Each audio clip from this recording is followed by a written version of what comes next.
Uncle. Kapit Uncle.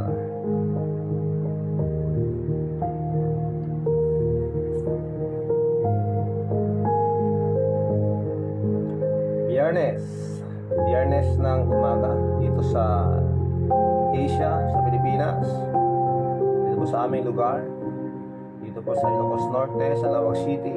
Magandang umaga po sa ating lahat. Ito po ang inyong lingkod muli, at lagi yung kasama araw-araw, bawat umaga dito sa Asia, bawat tanghali dyan po sa Hawaii, bawat hapon dyan po sa Canada, bawat gabi dyan po sa London, bawat madaling araw at hating gabi dyan po sa Saudi, sa Dubai, sa Riyadh, sa Oman, dyan po sa Kuwait, lahat ng mga kasama natin dyan, sa Norway, sa Spain, sa Malaysia. Maraming salamat po sa inyo.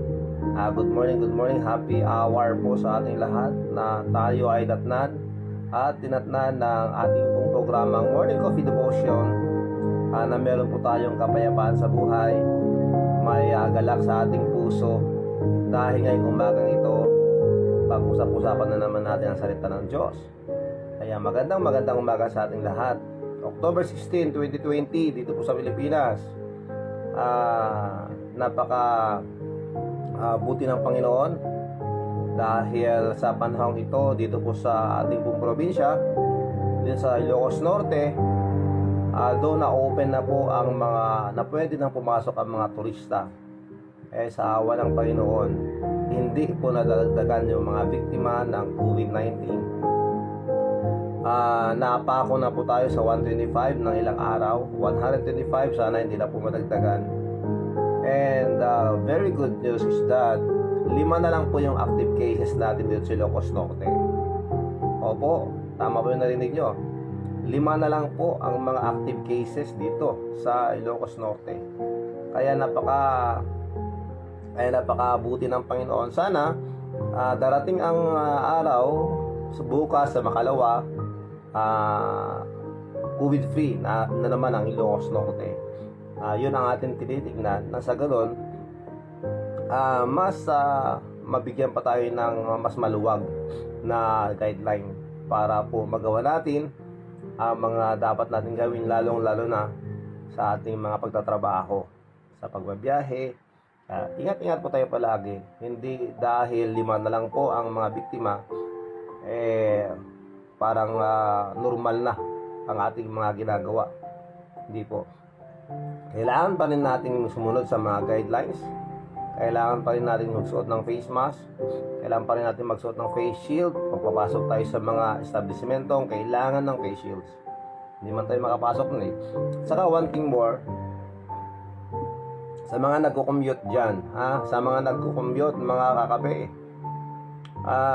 wag mo naman pong pairalin yung ating pong kapal ng mukha, dahil nga po nakalagay doon sa jeepney, opo, sa mga sakyan natin na pampubliko, nakalagay doon ng laki-laki, no face mask, no face shield, no ride.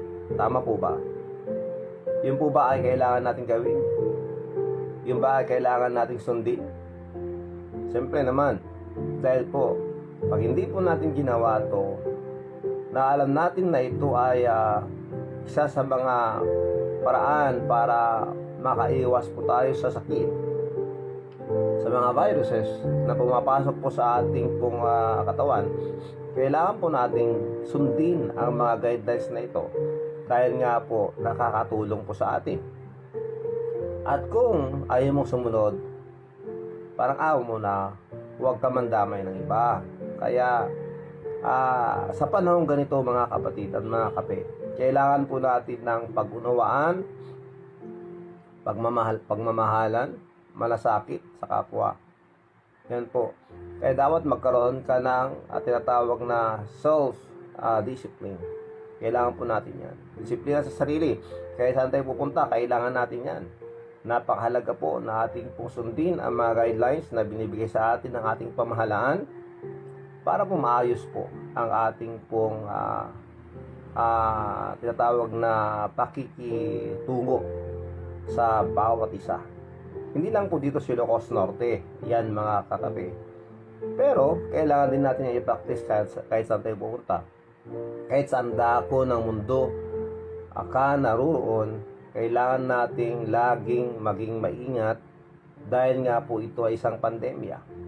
Opo, napakagaling yung mga mainstream natin, yung mga tinatawag na sa mga mainstream media, sa social media. Napakadali po ng ating mga narinig na sinasabi nila, okay na lahat, wala na, hindi na kailangan ng lockdown, hindi na kailangan ng quarantine, ganyan-ganyan. Hindi po. Kung ano po ang nilalabas ng ating pamahalaan na guidelines, yun po ang ating dapat sundin para po malinaw para sa lahat. Magandang umaga sa ating lahat. God bless you po. Welcome po sa ating morning coffee devotion. Ayan, good morning Uncle Arnel Valeriano, kay Auntie Elena. Good morning po. God bless you po. Maraming salamat po. Kay Cousin Lucena Marites Asuncion Ganot na imbangal daw mo dito Hawaii. Aloha Hawaii. Sa lahat ng mga nandyan sa Hawaii. Good morning Pastor at mga kape. Maraming salamat po Uncle. Best Edeline Garma Alonso. Good morning Best. Good morning Manong Alex. Manong Alex Alonso. Maraming salamat po. Good morning kay Allen. Garma Alonso. Good morning. And we have here Pia C. Alonso. Welcome to Morning Coffee Devotion. Pia, siguro nanonood ka sa ating mga videos, sa ating mga lessons. Pero salamat at nakita kita ngayon dito sa wall. Maraming salamat Pia. Thanks for watching. God bless you. Meredith Dedet Maningas. Manang Marley. Maraming salamat po sa inyo. Dedet, ingat kayo palagi dyan sa Pasig. Naimbang pambigat mo, Pastor. Pambigat ko sir, dadakot pa nagkape lang kaya madamdamat pambigat. Anyway, thank you very much sa Sir Belher Ramos, ang ating pong kasama sa ating pong bilang sa mga frontliners ng ating pong siyudad sa Bureau of Fire Protection. Maraming salamat po. God bless you po. Ingat po kayo palagi sa pagbabike. Ingat kayo palagi sa inyong mga pinupuntahan. Maraming salamat po. Kas Jenny, Dora Aragasa, dyan po kasama natin. Maraming salamat. Good morning Kas. Los Biminda Asuncion Gonzales, ang ating pong ate na laging nasa likod dati pero nandun na, umuwi na sa bahay na lang niya tayo pinapanood. Maraming salamat. Ingat kayo palagi dyan. Kaya Kuya Rizalito Lopez, good morning Manong Lito. Kumusta kayo ngayon dito? Ni Manang Lorna, kumusta kayo lahat? Ni Bakit mo? Ni Barom, ni Raf. Ayan. Maraming salamat po. Good morning. Nimbag Aldaw dito. Aloha, Hawaii. Ni Manang Nenita Hernando. Good morning po. Nimbag Aldaw dito. Maraming salamat. Good morning everyone. And we have here Virgie Reyes. Yes, good morning Virgie. Ingat kayo palagi. Huwag kayong matakot sa mga nangyayari sa paligid natin. Bagkus magkaroon tayo ng lakas para lalong manampalataya sa ating Panginoong Hesukristo. Ganyan lang po ang problema, ganyan lang po ang buhay, may problema. Pero habang may problema, ibig sabihin doon, buhay ka pa. Dahil pagpatay na tayo, wala tayong problema eh. Ang isa sa mga problema natin, pagpatay tayo, pag hindi mo pa kilala o hindi mo pa tinatanggap si Jesus. Kaya kailangan mo tanggapin na si Jesus, manampalataya kay Jesus ngayong buhay ka pa. Dahil pag tayo namatay na, huli na po ang lahat. Kaya napakahalaga po na ating pong laging alalahanin o laging pakatatandaan na napakahalaga po ang ating pong pananampalataya kay Kristo. Opo, bakit kay Kristo? Bakit si Kristo? Hindi ba kailangang sa tao na lang tayo magtiwala? Sa kayamanan na lang tayo magtiwala? Sa kakayahan na lang natin tayo magtiwala? Sa religion na lang tayo magtiwala? O sa tinuturo ng iba? Hindi po. Meron po tayong banal na kasulatan na kung saan ito pa iniwan ng Diyos para sa atin, para malaman natin ang kanyang puso. Opo. Kaya napakahalaga mga kakape na ating alamin kung anong tinuturo ng Biblia. Ayon po sa salita ng Diyos. lahat ng tao ay makasalanan. Lahat po tayo, wala pang exempted. Opo, lahat po tayo ay nagkasala dahil tayo po ay nanggagaling sa binhi ng ating mga ninuno na kung saan mag-itrace natin, magsisimula po tayo kay Adan. Ang sabi sa Biblia, wherefore as by one man sin entered into the world, doon po sa Romans 5:12, pumasok po ang kasalanan, pumasok po ang kamatayan sa mundo nang dahil po sa kasalanan ng ating amang si Adan. Opo, at ang kasalanan at ang kamatayan ay naipasa lahat sa atin dahil lahat tayo ay makasalanan. Yun po ang ating pong kalagayan sa harapan ng Diyos. Lahat po tayo ay makasalanan. Hindi ko po pwedeng sasabihin sa inyo na ako'y walang kasalanan. Dahil pag sinabi ko na ako'y walang kasalanan, ang katotohanan ay wala sa akin. At nililinlang ko lang po ang aking sarili. Kung sinasabi kong wala akong kasalanan. At sinasabi ko na ang Diyos ay sinungaling pag wala akong kasalanan. Dahil, bakit? Dahil nga po, ang Diyos mismo ang nagsasabi na lahat tayo ay makasalanan. Kaya hindi ko pwedeng sabihin o pagpilitan na wala akong kasalanan. Dahil lahat po tayo nagkasala, mga kapatid. At bilang naniniwala na mayroong Diyos, mayroong Kristo, alam niyo po, ang dahilan kung bakit kailangang mamatay si Jesus sa cross ng Kalbaryo, kung bakit kailangan siyang mamatay at dumanak ang kanyang dugo, it is because hindi po natin kayang iligtas ang ating sarili. Wala po tayong magagawa para iligtas ang ating sarili. Tayo po ay isang parang tao na nandun po sa ilog na nalulunod, na helpless, hopeless, mga kapatid. And all we need to do is cry out for help. Kailangan nating humingi ng tulong para may magligtas sa atin. At bilang mga anak ng Diyos o bilang mga tao na tagsitanggap na kay Kristo, pasalamat tayo sa kanyang mga pangako. Ang pangako niya sa atin na buhay na wala hanggan. Pero bago po natin tinanggap si Kristo, tandaan po natin to. Lahat po tayo ay makasalanan at dahil po sa ating kasalanan, tayo po ay mapaparusahan doon po sa dagat-dagatang apoy. Yung sinasabi ng Biblia. Hell is real, mga kapatid. Hell is real. Totoo po ang impyerno. Ang impyerno po ay hindi ginagamit ng mga pastor para manakot lang ng mga tao. Manakot lang ng mga bata. Hindi po. Totoo po ang impyerno. Kaya sinasabi ng Diyos, for the wages of sin is death. Nang dahil po sa ating kasalanan, tayo po ay mamamatay. Yan ang sinabi ng Diyos. Ang kabayaran ng kasalanan ay ang kamatayan. Pero, sinabi doon sa Romans 6 verse 23, pero, but the gift of God is eternal life. Yan po sinasabi ng Diyos. Ang regalo o handog ng Diyos na walang bayad ay ang buhay na walang hanggan. At ang buhay na walang hanggang ito ay na kay Kristo. Kung tanggapin natin siya bilang ating Diyos at tagapagligtas, na si Jesus ang tanging daan, ang tanging katotohanan, at tanging buhay, is the way, the truth, and the life. No man cometh unto the Father but by me. That's what Jesus Christ said. Hindi po tayo makakapunta sa langit kung hindi sa pamamagitan ni Kristo. Kaya kailangan natin siya. He was punished. Siya po ay pinarusahan na walang kasalanan para sa ating lahat. Nang upang ang ating pong mga kasalanan ay kanyang mabayaran at mapagbayaran dahil sa kanyang pong banal na dugo. Kaya pasalamat tayo sa Panginoon. Lahat tinigis para sa atin. Lahat ay ginawa sumunod sa kanyang Ama. Sumunod sa Ama kahit sa kamatayan. Ganoon po ang ginawa ni Kristo para sa ating lahat. Kaya napakahalaga mga kapatid na atin pong ibigay sa kanyang ating pananampalataya. Atin po siyang kilalanin sa ating buhay. Magsisi tayo sa ating mga kasalanan at tanggapin natin si Kristo bilang ating Panginoon at tagapagligtas. Dahil sa oras na tayo magsitanggap sa Kanya, meron pong pangako ang Diyos.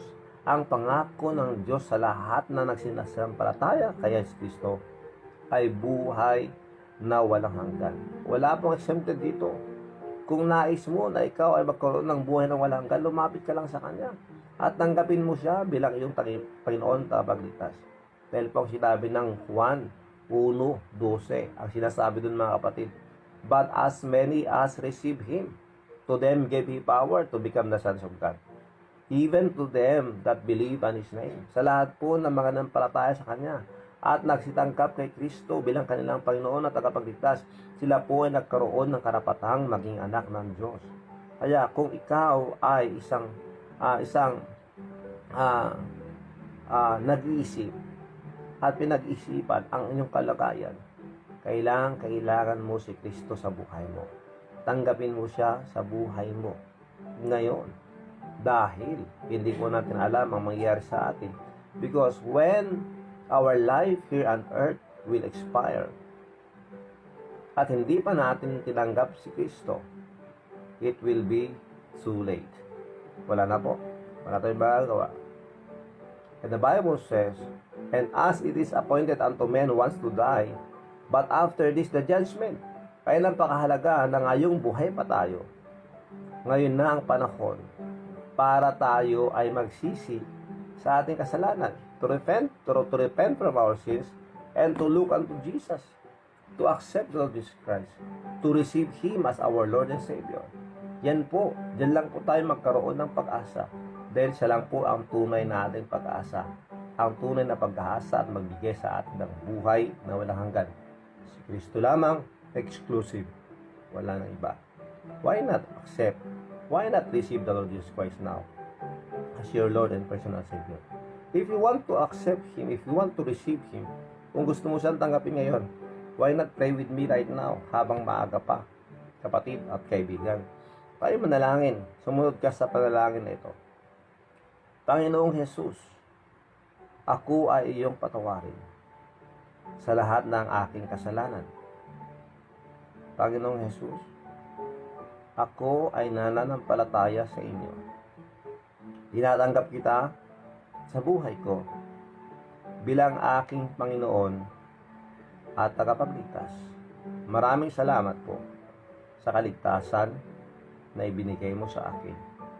At mula ngayon, turuan mo ako na mabuhay para sa inyo. Araw-araw. Maraming salamat po. Ito ang aking dalangin sa pangalan ni Jesus. Amen. Napakasimpleng panalangin. Pero pag ginawa mo ito ng taos-puso, nanggagaling sa iyong puso, kapatid, ang Diyos binigay niya ang kanyang pangako. Ang pangako niya sa atin ay buhay na walang hanggan, na hindi natin nakuha sa ating relihiyon, na hindi natin makuha sa ating kabutihan, na hindi natin magawa o makuha sa ating pong pagsunod sa mga utos. Dahil lahat yan nagawa at nakumpleto sa pamamagitan ng anak, sa pamamagitan ng anak ng Diyos na si Hesus Kristo. Congratulations! Kung tinanggap mo siya ngayon, congratulations! Bakit? Dahil binigyan ka ng Diyos ng buhay na walang hanggan. At kung hindi ka naniniwala, hanggang doon ka na lang. Hindi ka naniniwala, ibig sabihin nun, hindi rin mapupunta sa'yo. Dahil ang pananampalataya na sinasabi ng Diyos ay pananampalataya sa Kanya. Na kahit hindi pa natin siya nakikita, kahit hindi natin siya nararamdaman, dahil sinabi niya sa Kanyang salita, dapat manampalataya sa Kanyang salita. At dahil nanampalataya sa Kanya, sinabi ng Diyos, ibinigay niya, ginawa niya. We can claim all His promises. Because ito nga po ay pangako ng Diyos. Maraming salamat sa Panginoon. Ayan. Blessed morning to all, mga kakape, from Manang Jenny, Ragasa. Hello, my dear Flordelisa Asuncion, Susan Guarino, Cheryl Sampayan, Mercy Ragasa, Capjere Solos, Miminda Asuncion, Gonzales, Hermina Pascual. Ayan po, napakaganda po ng greeting. Ang gagaling po kay ate o kasi na Jenny Ragasa, ni Manang Dora. Dora the Explorer. Ayan po. Thank you very much, Cass. Mary Ann Mariano, good morning from Saudi. Maraming salamat, Mary Ann. God bless you. Imelda Marcos Paguyo, naimbag nga bigat mo mat. Manang, Ma'am Imelda Marcos Paguyo. And to all the teachers, God bless you po. Dagdagan nyo pa yung mga pasensya. Dahil nga po, ang problema natin, sa mga modules, sa mga online classes, kailangan po natin magtiis. Matatapos din ang lahat ng ito. Magandang umaga sa inyo lahat. Malin Castillo, good morning Ipag. God bless you. And we have here from London. Magandang gabi po dyan. Ma'am Maymay Aljen, ingat ka palagi. Ingat kayo palagi sa ginagawa nyo. I mean, sa araw-araw. And from Canada, we have here Cheryl Sampayan. Maricel Castro, naimbag nga bigat mo, Maricel. Ma'am, Press, maraming salamat. Merwina May Rabago Bahado. Ayan, thank you very much, Merwina. Ingat ka palagi. Maricel Castro, good morning, Press. Good morning, everyone. Blessed morning, everyone. Keep safe. Keep safe po lahat. Maraming salamat. From Kuwait, we have here Janina Abukay Sahagon. Good morning. Ibag nga ating katrabi indita, Janina. Ganaan natyakan ka na yun. Kay David Asuncion Maningas Jr. dyan po sa Pasig. Magandang umaga kayo lahat dyan sa Pasig. Kay Rosalie, kay Chief. Maraming salamat lahat kayo dyan. Iyan kayo palagi. And so with my manang. Okay. Ayan. Rizalito Lepos. Maraming salamat po. Aloha Hawaii, Manang Edna Lynn Alonso, maraming salamat. And of course, kay Kagawad Rudy Alonso dyan po. At siyempre sa Presidente po, lahat po ng mga members ng KAHA dyan po sa Hawaii. Maraming salamat po with the leadership of Uncle Edmond and Ate Juicy Francisco. Kasa Jeff Alonso, maraming salamat. Naimbag nga bigat mo, Kas. Raymond Castro Agustin Jr. Good morning, Raymond. Kumusta na kayo dyan? Okay? Kumusta ni Chairman Maraming salamat kay Chairman. Ingat kayo palagi. Ma'am Katindoy, Ashley Katindoy, good morning. Maraming salamat. Kyle Jean-Pierre Put Alaba. Good morning, ma'am. Ang ating pong kasama dyan po sa Ilocos Norte Police Provincial Office. Ma'am Kyle Alaba, good morning po. Kumusta po sa ating mga kasama dyan sa kampo? Maraming salamat at ingat kayo palagi dyan. Kaya Ma'am Mildred Alonso Ramos, of course, lagi nating maalala ang ating punong barangay. Kapitan Jerry Alonso, mamaya kita po kami mamaya. Meron pa kami session sa barangay mamaya, October 16. Kita po tayo sa barangay hall mamaya. At sa mga naimbitahan pumunta sa barangay hall, please sumipot po kayo dahil kailangan po nating pag-usapan ang dapat pag-usapan. Usapang-usapan. Ayan po. Kailangan po yan. Manang Susan Corino, Kasin, maraming salamat. Diyan po sa butong. Maraming salamat. And of course, kay Engineer Ruli Ramos. Maraming salamat po. Ayan. From Bacara, Mayrisa Marceloaco. Manang, thank you very much. Good morning. Precious Grace. Thank you very much, Precious Grace. God bless you. Okay. Kay Rosalie Avero Maningas, Los Biminda, Asuncion Gonzales. Good morning po sa ating lahat. Mga kape, salamat sa Panginoon at binigyan na naman tayo ng pagkakataon na makinig sa salita niya. Panalangin sana natin ang anak ko na si Sermina Pascual kasi nahihilo siya. Let's pray for don't forget to pray for Sermina Pascual. Nahihilo daw po. Baka naglilihi. Joke lang. Okay. Charlie Raquinho, animbag nga oras mo? Kanahan, Charlie. Sa dinot ayaw mo tata. Where are you now? Ayan. Charlie Raquinho, kung nasaan ka ba ngayon, God bless you. Please ingat ka palagi.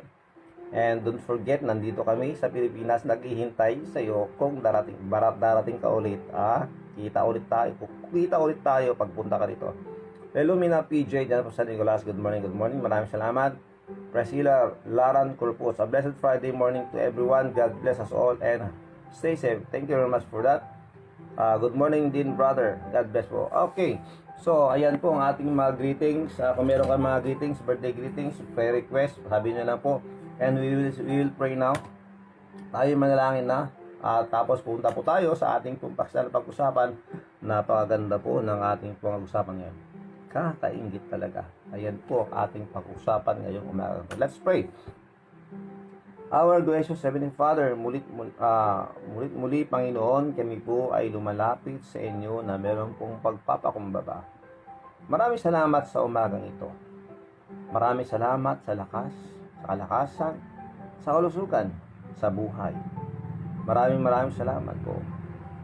Lord, it is a blessing na kami pong lahat ay magkakasama ngayong umagang ito for the purpose of being a blessing to everyone. Dahil nga po, meron kami pagkakataon o pribilehyo managtipon-tipon para pag-usapan ang iyong salita na napakayaman. Maraming salamat po, Panginoon. In everything that we have, we thank you very much, Lord. In everything that we are facing right now, we still thank you. Though these problems, trials, troubles, everything, situations, circumstances, na hindi po namin mapigilan, but you are using them to strengthen us. So we thank you very much. And please help us to react positively sa mga bagay-bagay nito. And Lord, nasa kalagitnaan po kami ng pandemya, but we still thank you, Lord, for you are sustaining us. You sustain our lives. Maraming salamat po sa pagkakataon ito. And nilapit po namin sa inyo bawat isa na nanonood, nakikinig ngayon, at sa mga kinig pa at manonood pa. We pray that you may please bless them. Please protect them. Ilayo mo po sila sa kapahamakan at ilayo mo po sila sa kamandag ng virus na ito na naglalaganap o nag-spread sa buong mundo. And we pray, Lord, for a strong immune system at ibigay mo po sa amin ang kalusugan. Maraming salamat po. Mulit-muli, Panginoon, kami po ay lumalapit sa inyo na mayroon pong pagmamakaawa. Kami po ay inyong patawarin sa lahat po ng aming mga nagawang kasalanan. Sa lahat po ng mga naisip namin na hindi maganda, Panginoon, sa mga nasabi namin na masama, at sa mga galaw po namin at gawain po namin na hindi po kaaya-aya sa inyo, patawarin niyo kami. Maraming salamat po sa pagkakataong ito. We pray that you may please forgive us. And we thank you, Lord, for your love. Kaya ngayong oras na ito, Panginoon, kami po ay lumalapit muli at nagmamakaawa na ibigay niyo po ang patuloy at mabilis na recovery sa kalusugan ni Sir Nemesio Alipio Jr., kay Ma'am Evangeline Buendia, kay Janelle Sharp, at ganoon din po, Panginoon, kay Consial LD Alonso, kay Auntie Marilyn Araca Alonso, at saka kalusugan din po ni Manong Rafael Recasa, kay Chiki Alonso, Panginoon, maawa po kayo sa kanya, at complete recovery po kay sa mga nagme-maintenance. We pray, Lord, that you may please strengthen them. Kagaya po, Panginoon, ni Uncle Jimmy Alonso, kay Uncle Sammy Alonso. At we pray na rin po sa kalagayan po ni Manong Ilyong Asuncion, at saka sa mga nangangailangan po ng complete recovery, katulad po, Panginoon, ni Ma'am Trinidad Cabigon, kay Manang Irene. Maraming salamat po, Panginoon. Manang Irene Laborte. Maraming salamat po sa pagkakataong ito na kami makalapit sa inyo. And we pray for the whole world, Lord, that you will please heal the world, heal our land. Kami po ay inyong bigyan ng pagpapakumbaba nang sa ganun, Panginoon, ang inyong pong biyaya ay magtrabaho sa aming buhay. We thank you very much, Lord. At nilalapit din po namin sa inyo ang mga mahal namin sa buhay na meron po mga sakit. Sa mga hindi man masabi kung anong mga sakit nila, Panginoon, but we pray that you may please listen to the prayers of those who are praying right now. And dinalangin namin sa inyo, Panginoon, na patuloy po kayong magtrabaho sa aming gobyerno. Please give wisdom to our President, peace and unity and harmony. Yan po sa Kamara, sa mga senators. Gawin din po, Panginoon, please continue work in the life of our governor, ang aming mayor. At ganun po ang proteksyon ng bawat turista, mga biyahero, mga nagtatrabaho, mga pumapasok sa trabaho, sa mga may mga business, for their traveling, sa lahat po ng kanilang mga pintuhan, please protect them. Ay mga lumabas po ng Ilocos Norte, papasok ng Ilocos Norte, we pray, Lord, that you may please protect them, na wala pong mahawas sa kanila sa sakit na nagkakalat ngayon, Panginoon. Not only that, not only for the victim of the COVID-19, but all the people who are sick, who are facing, or they have this what we call chemotherapy, or yung tinatawag na dialysis, Panginoon, sa lahat po na napapagaling. We pray, Lord, that you may please give them hope. Ganoon din po, Panginoon, palakasin mo po ang bawat isa. Maraming salamat po sa pagkakataong ito. Mulit-muli, gabayan mo po ang lahat ng mga kasamahan namin dito at sa mga mahal namin sa buhay dito sa Pinas. At sa mga nasa abroad, that you may please give them that security, Panginoon, sa lahat po ng kanilang mga ginagawa. Please protect them and give them that confidence na kayo po ang bahala, dahil alam po namin na hindi po kayo nagkakamali sa lahat po ng inyong ginagawa. Maraming salamat po, Panginoon. Dinadalangin namin sa inyo lahat ng mga teachers. Please give them more patience.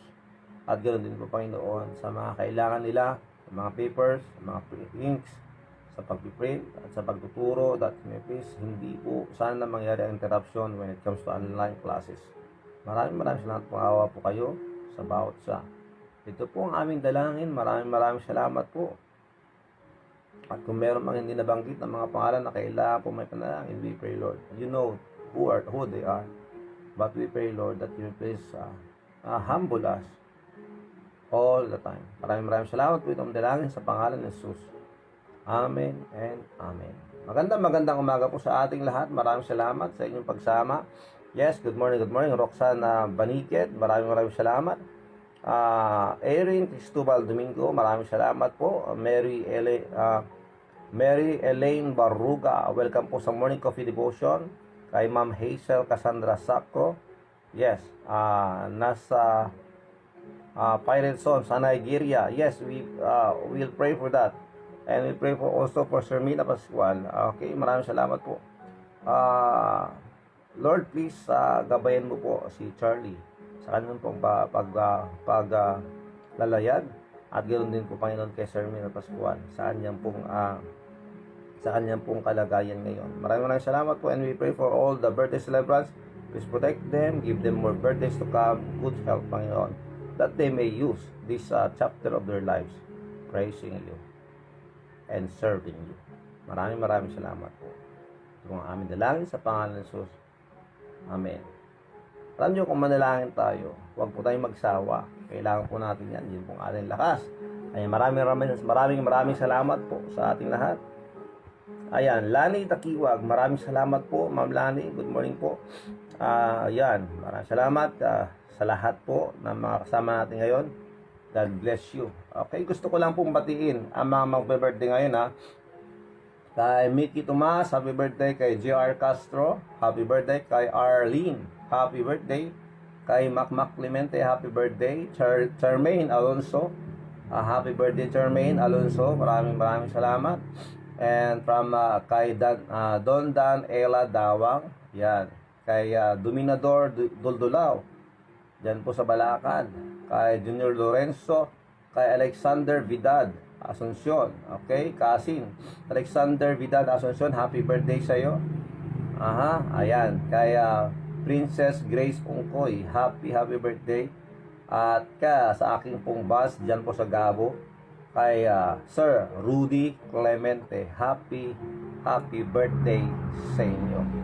Okay, maraming salamat po. So let us proceed now to our topic this morning, kakainggit. Ayan po.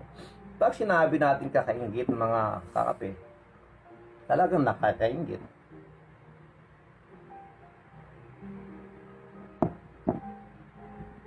It is normal for us that sometimes when we see people who are prosperous in life, who are blessed, meron pong nararamdamang pagkaingit. Opo. Minsan, because of inggit, dahil po tayo ay envious, or sometimes we get envious. Ano pa ba? Tama ba yung mga sinasabi ko? Kinainggitan po natin ang mga bagay-bagay at minsan we tend to compare ourselves to others. Yan po mga kapatid. Kaya ngayong umagang ito, pag-aralan po natin, pag-usapan po natin patungkol sa pagkainggit. Ang mainggitin po ba o ang pagkainggit ay normal lang at okay lang na itolerate natin sa ating sarili? O ang pagkainggit ba ay merong pong apekto sa ating pong buhay na kung saan ito po ay ikasisira ng bawat isa? Napag-usapan po natin ito. Now, ang sabi po sa Webster's, when it comes to envy, ano ibig sabihin ito? Webster, okay, sa Webster's Dictionary, itong sinasabi, ang ibig sabihin ng envy, a feeling of discontent and ill will. Ayun po, iulitin ko po. Envy, ang ibig sabihin ng pagkainggit ay ito, a feeling of discontent and ill will. Sakit po yan sa ating pong sarili, yung pagkainggit, yung kagustuhan po natin. Sakit po sa ating pong kaisipan yan, mga kapatid. Because of another discontent and ill will because of another's advantages or possessions. O, di ba? Envy causes us to despise others. Yes. It causes us to reject, to get angry, to have what we call self-pity because they get a promotion. Yan, nainggit po. Minsan nainggit tayo dahil ang iba napopromote sa trabaho. Nagkakaroon ng mga bagay-bagay, recognition, they have friends, and sometimes yung mga bagong damit. Yan, mga bagay-bagay kung saan nainggit tayo minsan. Buti na lang merong online shopping ngayon when it comes to sa mga UK, ayan, mga ukay na mga kagamitan na makakabili tayo ng mas mura, mine 10, mine blouse, mine blue, o di ba mga bagay, madali na lang ngayon. But sometimes hindi po natin maiisip o hindi po natin iniisip yung ating pong nararamdaman minsan na tayo po ay may kinaiinggitan. Lalo sa mga tao na nakikita natin palagi, bakit siya meron, bakit ako wala? Parang gano'n mga kapatid. Minsan, kinainggitan din natin ang itsura ng mga tao. Itsura ng isang tao, di ba? Ang pogi-pogi naman niya. Ang ganda-ganda niya, bakit ako hindi nagkaroon ng gano'n kapugihan o kagandahan? Di ba? It is envious, being envious. Nakakaingit, naiinggit po tayo. Hindi ko alam sa inyo, but what I'm trying to say is sa karamihang sa kadalasang nararamdaman ng karamihan. Maybe, masasabi mo sa akin ngayon, nalagpasan ko na yan, wala na sa akin ang inggit. Good for you. But the Bible is warning us about being envy or being envious, mga kapatid. Sana all may kape, di ba? Sana all, yung mga sana all na yan. Though it is just an expression. Pero, meron pong katotohanan, mga kapatid. Kaya ito, we feel discontent and ill will towards them because we think we deserve what they have. Kung meron sila, magkakaroon din daw. I'm more deserving than them. I do more deserve that thing than them. Parang gano'n minsan mga kapatid. This strong emotion can lead us to justify hatred. Justify hatred or even doing mean-spirited actions towards others. Dahil sa inggit, mga kapatid, sa aklat po ng proverbio o sa Proverbs, meron pong sinasabi sa atin. Tandaan natin to. There are points that we need to understand and remember about being envious. Okay? Dahil mainggitin po tayo. Alam nyo ba na maraming namamatay dahil sa inggit? Minsan sinasabi natin, manigas kasi inggit, mamatay kasi inggit. O, di ba? Mga ganung bagay. Kaya minsan, tayo mga tao naman kasi minsan may pagka-sutil din tayo. Na kahit alam naman natin na hindi naman tayo dapat nainggit. Pero, as human, nandito po tayo eh. Minsan, nakakaramdam pa rin tayo ng ganoon. Ano ba sinasabi ng Biblia patungkol dito nang sa ganoon? Alam po natin ang dapat natin gawin. Okay lang ba na mainggit ka? Alam nyo, kung meron bang kainggitan tayo, ay kainggitan natin yung mga tao. Laging nananalangin na sana magkaroon din tayo ng ganung time. Yung mga laging pinag-usapan ng salita ng Diyos. Kahit saan pupunta. Kahit saan lupalot ng lupa makarating, laging binubunyag ang salita ng Diyos. At laging nananalangin at maging blessing sa iba.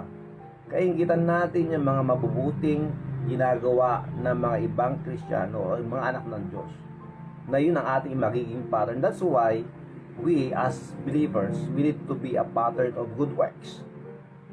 Now, ang pag-usapan po natin yung pagkainggit na negatibo na kung saan wala dapat puwang sa buhay ng isang anak ng Diyos.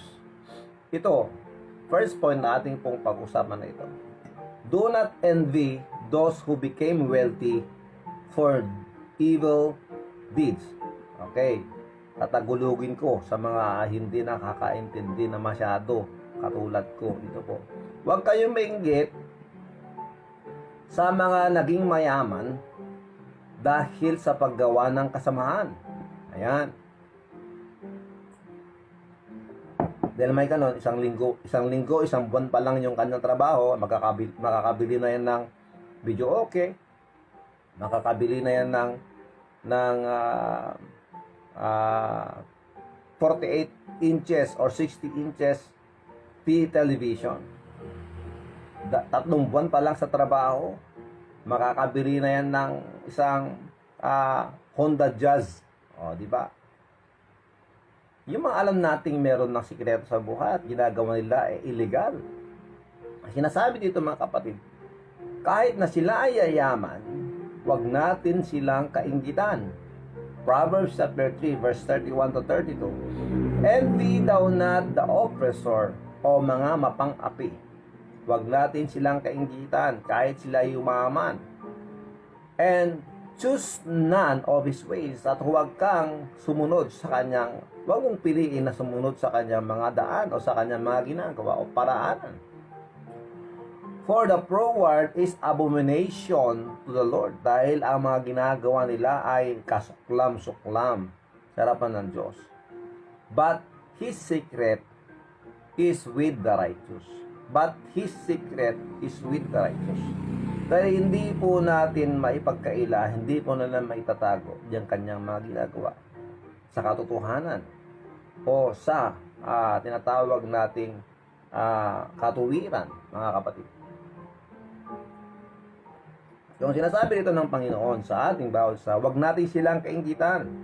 Kahit na makabili sila ng gusto nila, kahit lahat ng mga sabihin ng mga anak nila, i-request ng mga anak na may bibigyan nila, wag po natin silang kainggitan.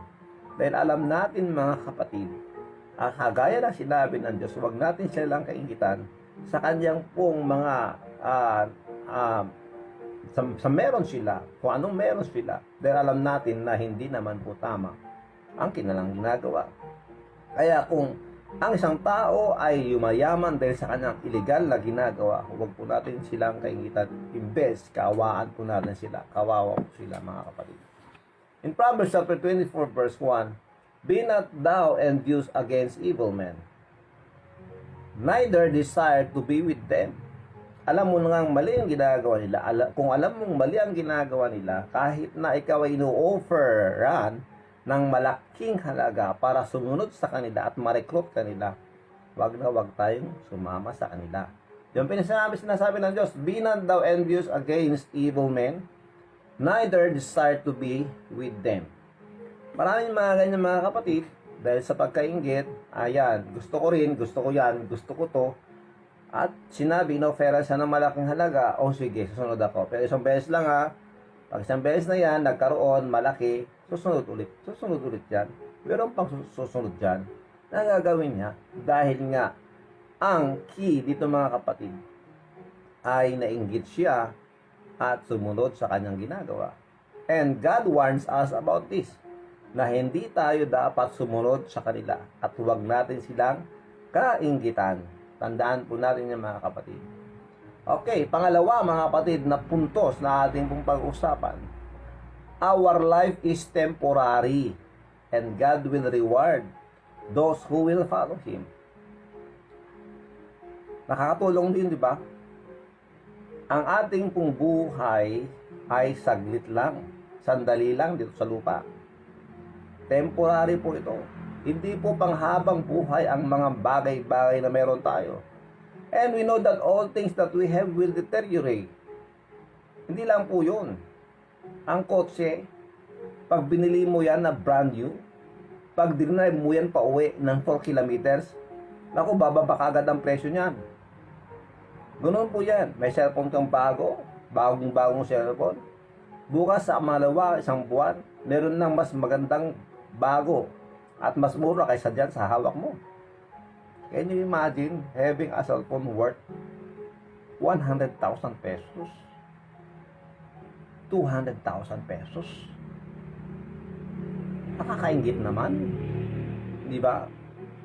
Pero can you imagine mga kapatid, lahat-lahat ng mga bagay-bagay na meron tayo. Excuse me po. Lahat ng mga yan. Kahit sabihin mo, you name it, lahat ng bagay na sa sayo. Maluluma yan. Masisira yan. At sa kesa pa mga kapatid, we cannot bring them up there. Mga kapatid. Our life is temporary and God will reward those who follow Him. Proverbs 23:17 to 18. Let not thine heart envy sinners. Huwag natin kainggitan yung mga makasalanan. But be thou in fear of the Lord all the day long. Yan ang sinabi ng Diyos. Huwag tayong mainggit sa mga makasalanan. Pero dapat magkaroon tayo ng takot sa Diyos buong araw. Araw-araw, oras-oras yung ating ginagawa. Dapat meron tayong awareness na ang Diyos nakikita po tayo. Kaya maging careful po tayo sa ating mga ginagawa. So, pag ating mga ginagawa, alam natin illegal o hindi tama, titigil na natin. Bilang mga anak ng Diyos, mga kapatid, huwag natin kainggitan yung mga gumagawa ng masama. Ito ang sinasabi ng Diyos. For surely, there is an end. Proverbs 23:18.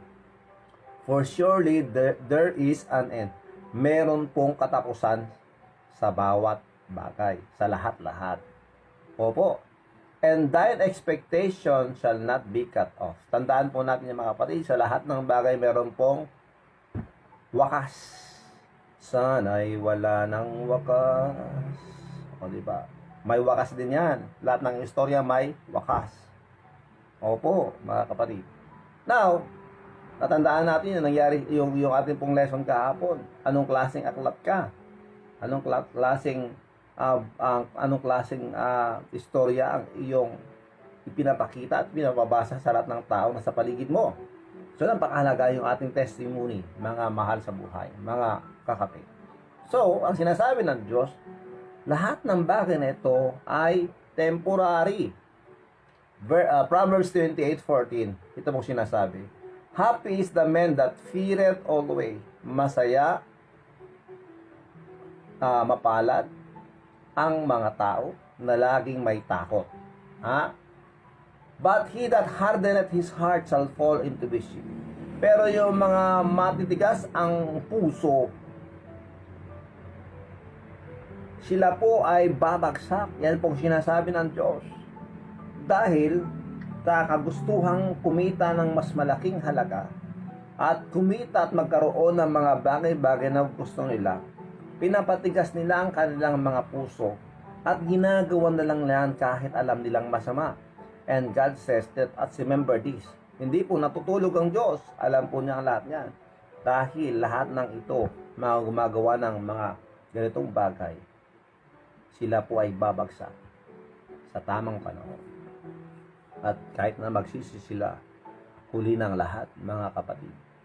So let us remember, do not envy those who became wealthy for evil deeds.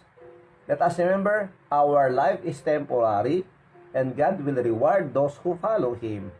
At pangatlo ito, don't envy evil people because they will reap what they sow. Huwag tayong mainggit sa kanila, sa kanilang sa meron sila, then alam natin na mali ang ginagawa nila, or kahit na sinasabi natin sila ay nagkaroon ng mga bagay-bagay na ito dahil sa kanilang sariling pagsisikap.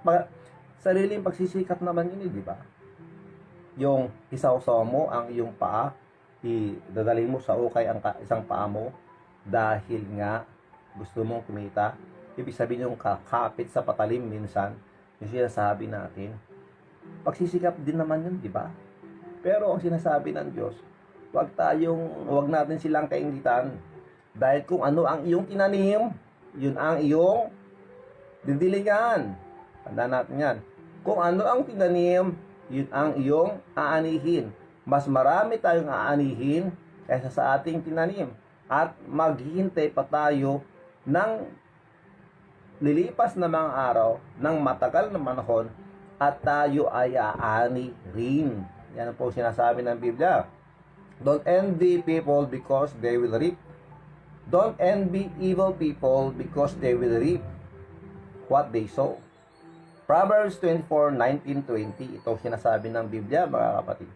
Fret not thyself, because of evil men. Neither, do not worry, huwag kayong mag-worry sa mga masasamang tao.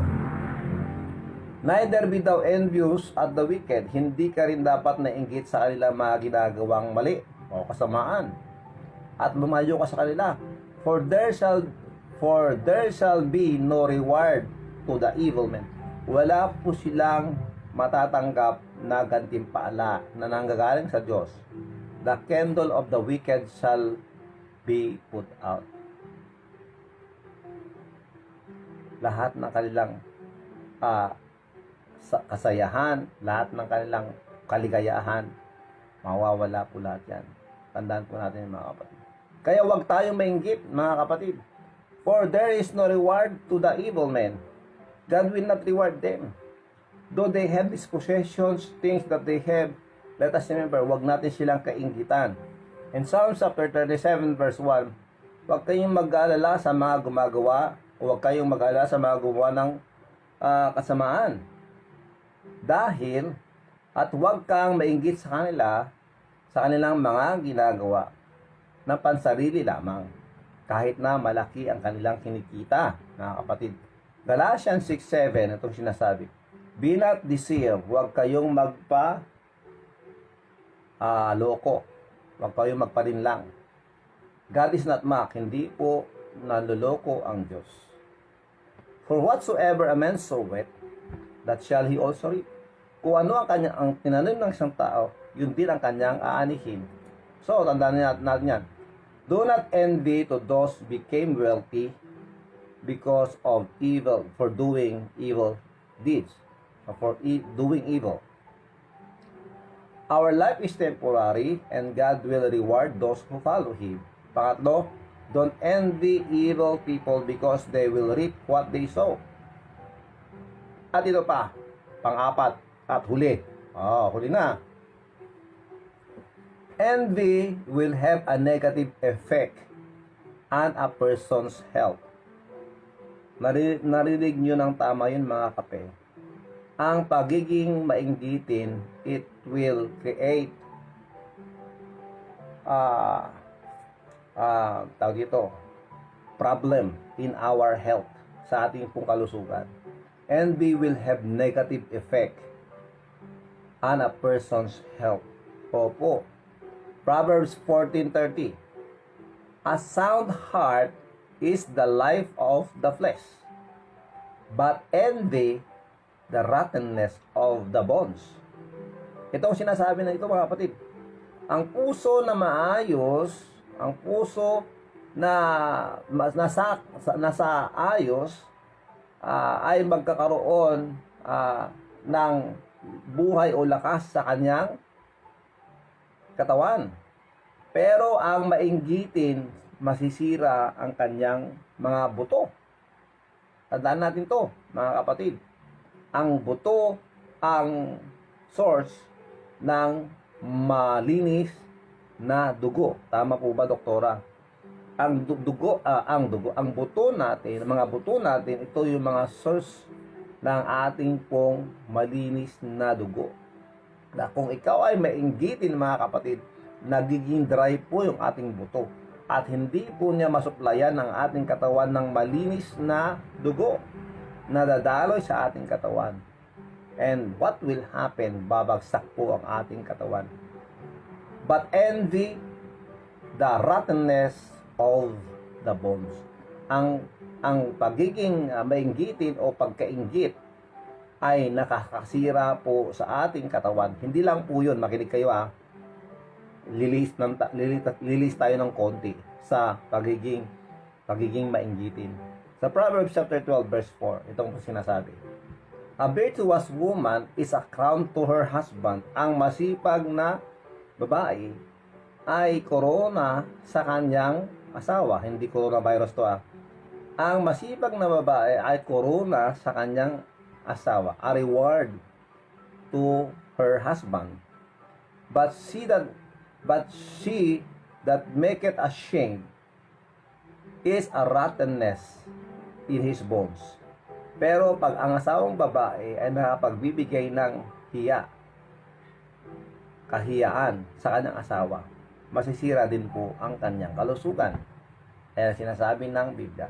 Kaya hindi lang po pagiging mainggitin, pero pag ang isang babae o sa asawang babae ay nagbibigay ng kahihiyan sa kanyang asawang lalaki, ikamamatay po ng kanyang asawang lalaki. Yun po, mga kapatid. So, tandaan natin, do not envy those who became wealthy for evil deeds. Our life is temporary, mga kapatid. And God will reward those who follow Him. Don't envy evil people because they will reap what they sow. At lastly, evil will have a negative affection or effect on a person's health, mga kapatid. So, anong kailangan natin gawin? Keep envy out of our mind. Tanggalin natin yung pagkainggit sa ating pong mga isip. Envy can be one of the most emotionally, physically, and spiritually destructive forces in our lives. Opo, mga kapatid. The best time to deal with envy is before it begins. So, bago ka mainggit at magkaroon ng cloudy sa ating pong kaisipan, maging malabo ang ating pag-iisip. Dahil pag tayo po ay laging envious, naiinggit po tayo sa mga bagay-bagay na nakikita natin, maging malabo po ang ating mga kaisipan. Some ways we can keep envy out of our minds. Kailangan po natin makinig mabuti. Daily pray to God to center your thoughts on His values.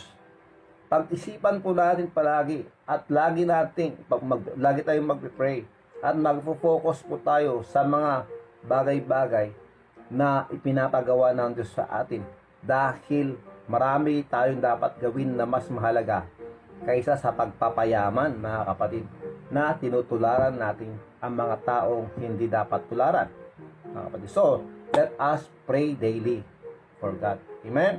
So, pangalawa, mga kapatid, take time to be thankful for all good things in your life. In everything, give thanks. Problema, pagsubok, lahat yan. Give thanks. Matuto po tayong magpasalamat sa Diyos lahat ng bagay. Pangatlo, don't waste emotional energy comparing your life to the lives of others. Huwag po natin ikumpara ang ating buhay sa buhay ng may buhay, mga kapatid. At pang-apat, remember that there is a future judgment, opo, and God has promised rewards for those who follow His ways. 1 Timothy chapter 6 verse 6 to 8. Makinig kayo mabuti, last verse. But godliness with contentment is great gain. For we brought nothing into this world, and it is certain we can carry nothing out. Wala po tayong bulat po tayo, wala po tayong dinala dito sa mundo, at sigurado wala po tayong madadala. And having food and raiment, let us be therewith content. Matuto po tayo na makontento. Life is too short, mga kapatid. Let us always remember this, that life is too short to waste on negative emotions. Tama po ba? Maiksi lang mo ating buhay para sayangin natin sa mga negatibong kaisipan. Envy produces discontent and ill will towards others. Contentment comes from being daily thankful for the good and life, for everything. Let us be always thankful to God for everything. Lahat ng binibigay niya sa atin at pinapahintulutang dumating sa ating buhay, let us be always thankful to God. Amen? Ay wag po tayong mainggit. Wag po tayong naiinggit. At magkakaroon po tayo ng peace of mind at tunay na saya. Kahit minsan nakakaramdam tayo ng ganon, dapat sabihin natin, Lord, thank you for what I have. Salamat at buhay pa ako. Salamat at hindi mo kami pinapabayaan. Salamat sa lahat-lahat. Salamat po. And please help me to be a blessing. Teach me to be a blessing. Napakaganda yung ganong kaisipan.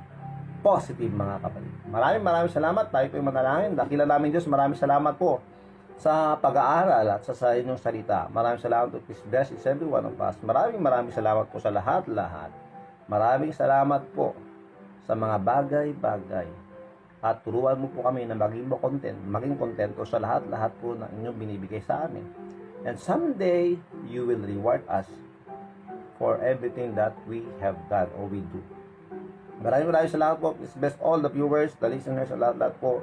Thank you very much, Lord. Please teach us today and please give rest or sleep to those who will sleep after this. Maraming salamat po, Panginoon. Please bless all the birthday celebrants.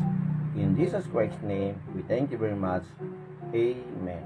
Maraming salamat po. So let us play now the birthday song sa mga magbe-birthday po ngayong umagang ito. Happy birthday! Yes, good morning, Dr. Modesty Armina Corpus. God bless you po.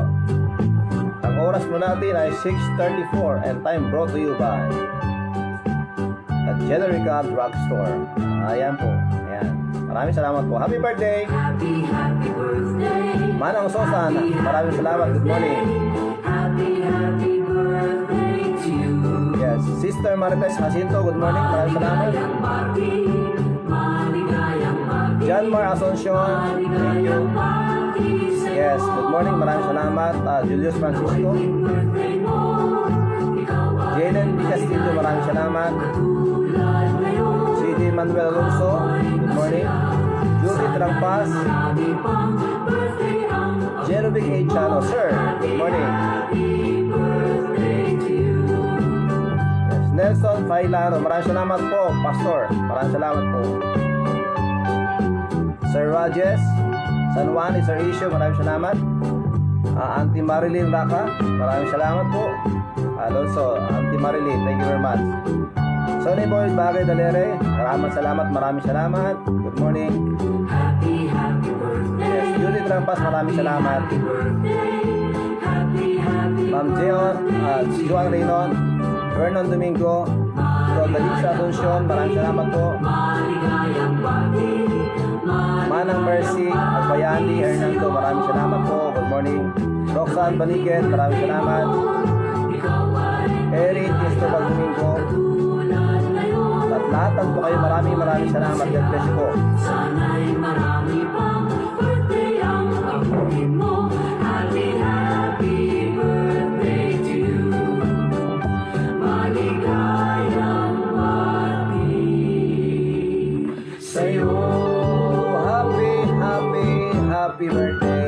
lahat. Ito muli ang inyong lingkod, si Brother Rafi, si Kagawad Paeng. Maraming salamat sa inyo at laging nagsasabi sa inyo, God first. Unahin po natin palagi ang Diyos. Stay safe, do good to others, follow the guidelines, support the LGUs, respect the frontliners, share your blessings, pray for our family, for the community, our country, and for the world. That God will heal our land. Maraming salamat mga kapatid. God bless us all. Merry Christmas and I love you.